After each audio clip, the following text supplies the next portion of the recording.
Hello everyone, বাবি skin and hair care থেকে নেহা রায় বলছি। 16 বছরের এক্সপিরিয়েন্স নিয়ে তোমাদের সাথে অনেক কিছু শেয়ার করছি, যেগুলো তোমাদের হয়তো ঘরে বসেই অনেক কাজে লাগবে এবং নিজেকে ঠিক রাখতে পারবে। তো ডাবল চিন কেন হয় সেই কারণগুলো এক এক করে তোমরা শোনো, আমার মনে হয় অনেক কাজে লাগবে।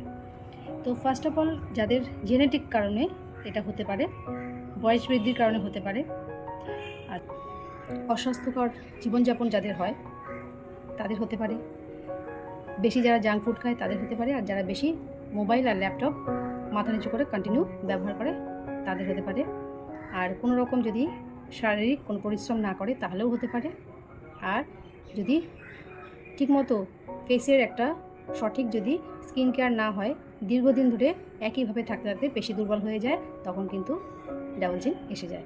আর হচ্ছে সবচেয়ে আরেকটা গুরুত্বপূর্ণ কারণ হলো ফ্যাট যদি এসে যায়। অনেক দেবে বেশি ডাবল চিন হয় যারা একটু মোটা হয়ে যায়, তাদের কিন্তু ডাবল চিনটা এসে যায়। তো এই কারণগুলো কীভাবে তোমরা নিয়ন্ত্রণে আনতে পারবে, চলো। আচ্ছা, এক এক করে তোমাদের সাথে আমি শেয়ার করি যে কেন ডাবল চিনটা হচ্ছে আর কি করতে হবে। তো কেন হচ্ছে সেগুলো তো আমি বললাম, এবার কি করতে হবে। যাদের জেনেটিক কারণে হচ্ছে তাদের অতটা জোর দিয়ে বলা যাচ্ছে না যে ঠিক করা যাবে, কিন্তু তাও চেষ্টা করা যেতে পারে যে ডাবল চিন যদি ঠিক হয়। তার জন্য তোমাকে কি করতে হবে, প্রপার এক্সারসাইজ এটা করতে হবে। শুধুমাত্র আমাদের বডির যে পুরো ফুল বডি যে এক্সারসাইজ এইটা করলে কিন্তু হবে না, আমাদের ফেসের যে এক্সারসাইজ সেটাও করতে হবে। ঠিক আছে, নিয়মিত আমরা যখন মোবাইল বা ল্যাপটপে কাজ করি, আধ ঘন্টা অন্তর অন্তর আমাদের ঘাড়ের একটা মুভমেন্ট করতে হবে। ঠিক আছে, left right up and down. ঠিক আছে, এই মুভমেন্টটা আধ ঘন্টা অন্তর অন্তর বা 1 ঘন্টা অন্তর অন্তর করতে হবে। আরেকটা হচ্ছে ফেশিয়াল বা একটা মাসাজ, ফেস মাসাজ মাসে একবার অন্তত করতে হবে। অনেকে ভাবে যে না, আমার স্কিন ঠিক আছে, আমার ফেশিয়ালের দরকার নেই, কিন্তু না, ফেশিয়াল দরকার নেই, কিন্তু একটা প্রপার মাসাজ খুব দরকার।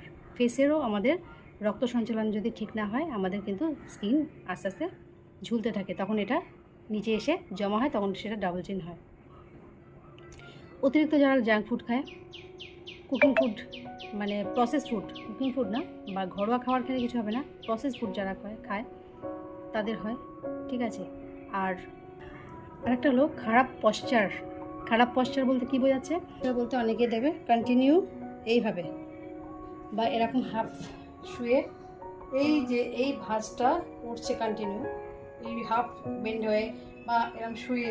ঠিক আছে, এই যে জিনিসটা, এই জায়গাটা আমাদের ভাঁজ করতে থাকে। এবার বেশি যখন মাংস ফ্যাট এসে যায়, তখন এখানে মাংসটা এমনিতেই বেশি থাকে, তখন এটা দীর্ঘদিন ধরে, একদিনে তো হয় না, কন্টিনিউ করতে করতে করতে করতে তখন এইখানটা একটা ডাবল চিন এসে যায়, যার ফলে এই শার্পনেসটা চলে যায়। ঠিক আছে, তো এই ভুলগুলো করো না, তাহলে কিন্তু তোমাদেরও ডাবল চিন আসবে না, শার্প থাকবে।